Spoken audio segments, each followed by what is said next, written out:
процессе подготовки к старту. Внутри там есть тоненькие карбоновые вставки, которые ему немножко придают форму.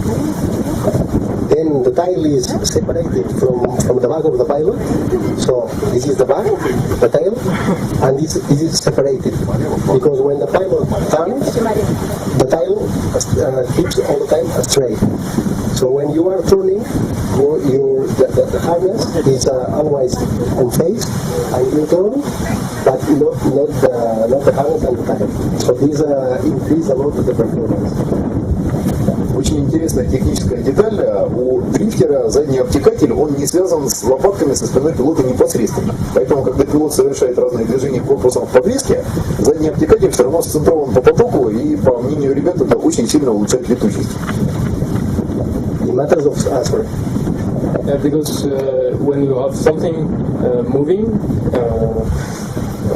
on the rear, then it's making a lot of drag, and it's as much as like if you have one choke that is vibrating, the corresponding drag is as much as if the cord was this big, as much as vibrating. So the tail doing like this, and it's really big difference from the tail that we have now.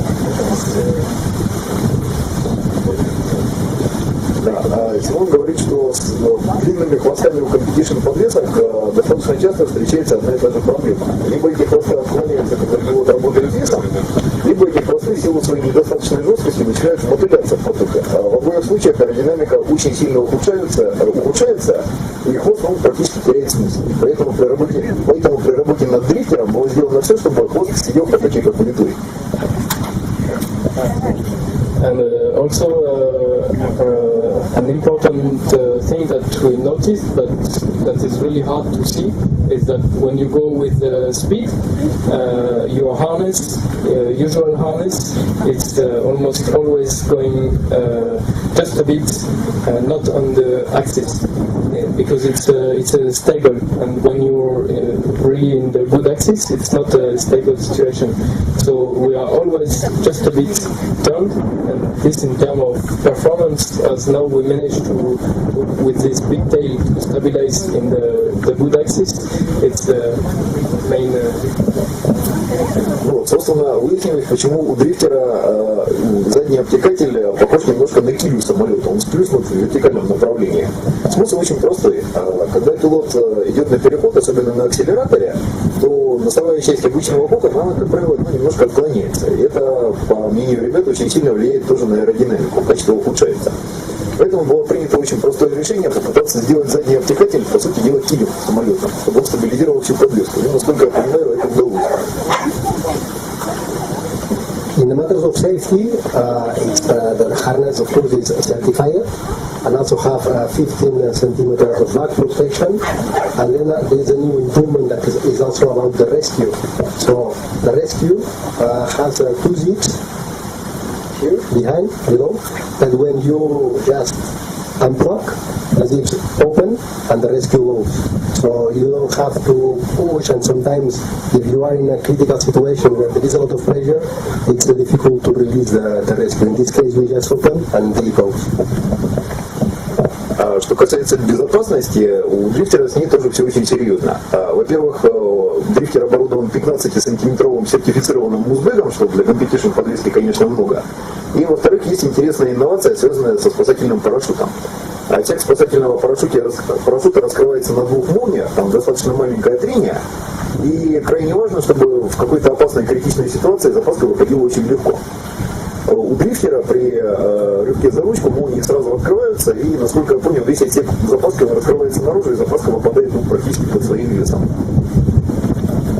And in comfort is also you can go with a sleeping position or more sleep, but the harness always keep the same aerodynamic situation. So this makes this harness suitable for competition and also for cross-country pilots. Вот. Еще один очень важный момент. Разные пилоты любят разную позицию в подвеске. Кто-то сидит с более прямой спиной, кто-то больше отклоняет спину назад, особенно в полете на акселераторе. Но дрифтер он устроен таким образом, что при этом угол вот всей подвески относительно потока он сохраняется оптимально. Поэтому в этой подвеске могут летать и люди, сильно откидывающиеся назад, много гоняющие на акселераторе, то есть спортсмены. И можно не летать почти прямой спиной, как это делают люди, которые просто летают маршрутом. Вот это.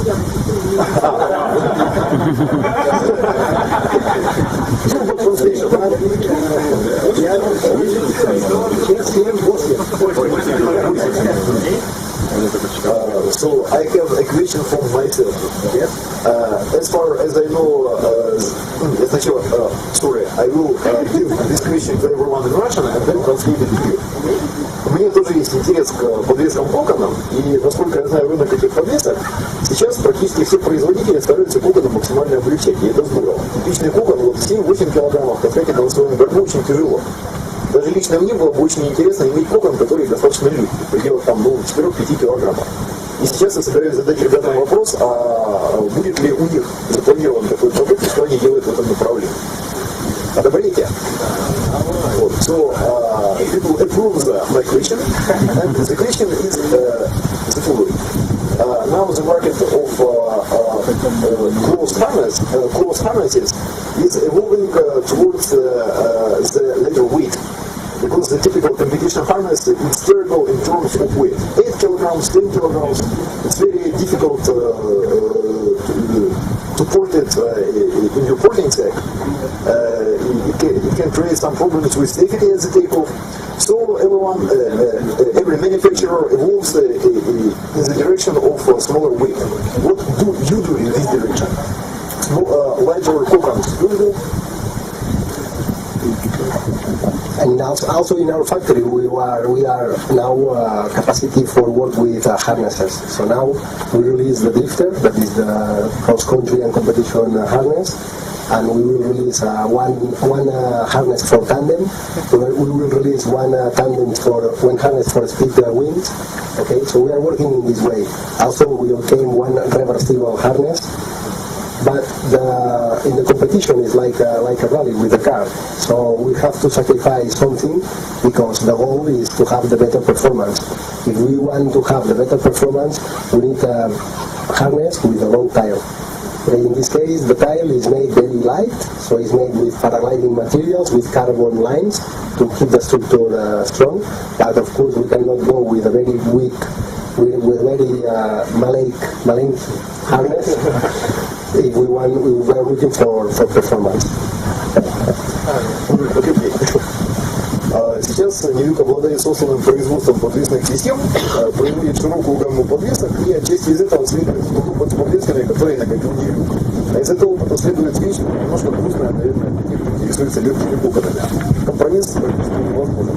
Либо кокон дает хорошую аэродинамику, либо он весит мало. Поэтому, ребята, извините, но у Нивюка сейчас готовится подвеска трансформер, но кокон, который был бы действительно с такой же хорошей аэродинамикой, как дрифтер, и одновременно был бы очень легким, это не сейчас. So our purpose for this harness was mainly to go and also for the other harness to have material but of good quality that lasts a long time. And as the thin, if you go with a thin material, then it's really good the first year or the first 2 years, and after it's totally burned by the sun, and especially for now the comp harness. The material is quite consistent, and so if you let it during hours at the takeoff, waiting, and then it's made too long to last like 5-10 years. Он уточняет по поводу того, почему, собственно, такая философия принята у Нивюка. Competition подвески — это подвески, в которых летают очень много, они подвергаются большим нагрузкам, а легкие подвески — это подвески из легких материалов. А легкие материалы имеют очень большие проблемы даже банально совершенно с выгоранием на солнце. То есть там меняется и прочность, и фирменный вид, так сказать, меняется, ну не говоря уже о чисто механических характеристиках. Поэтому если человек спортсмен, если он участвует в соревнованиях серьезно, а там, не как-то эпизодически, если он правда в это вкладывает много сил, времени, ну, то легкая подвеска это, пожалуй, не про него. Он все-таки должен жить хотя бы там 2-3 года, если речь идет о подвеске. А с использованием легких материалов и с получением подвески малого веса это, по мнению Симона, несовместимо никак. Да.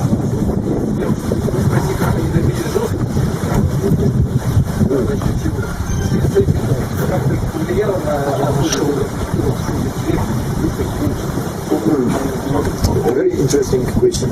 This guy asks, how could you create a drifter which is really rigid, really solid, really stable then in flight, concerning both the leg cover and the tail?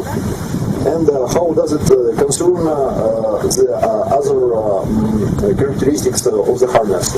Which technology did you use? Which structural elements did you use? How does it work?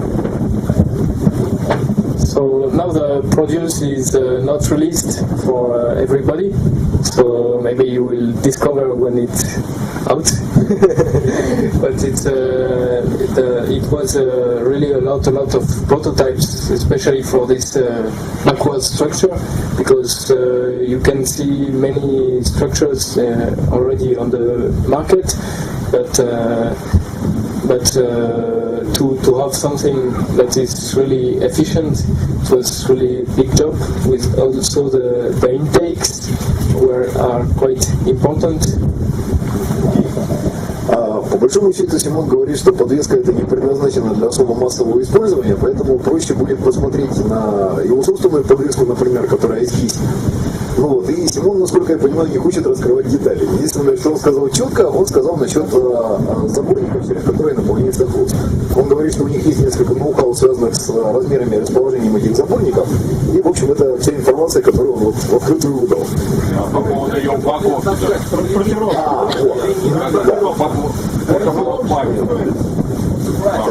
Another question is how to transport this harness. People has concern about the rigid elements inside the harness.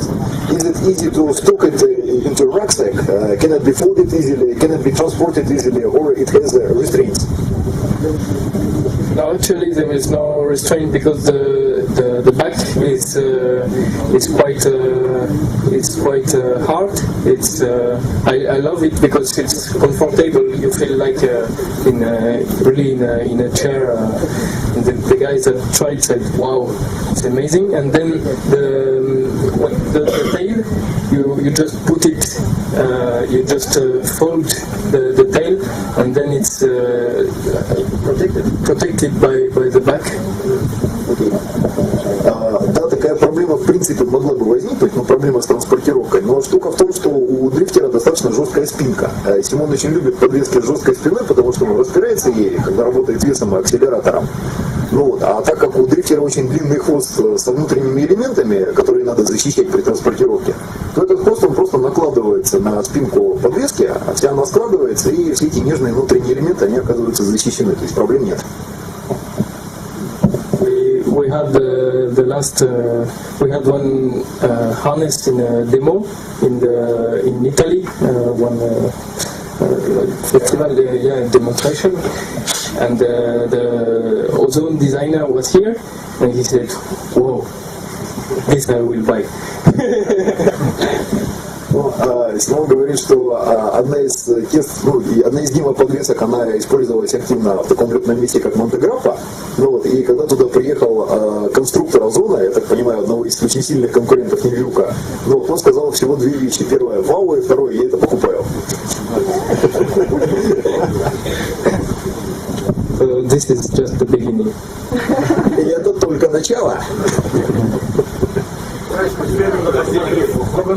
Нету его еще продажи. He asks whether the Ozone guy had enough money to buy your harness.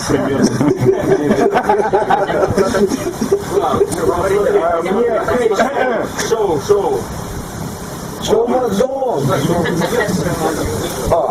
People want you to show your harness. They want to look at it.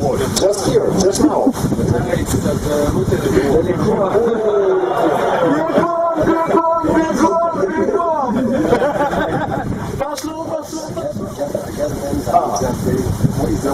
Yeah, like a competition glider, a prototype. Sometimes you cut inside, you cut something, you stitch again, and you do it yourself with the stitching machine of your mom. And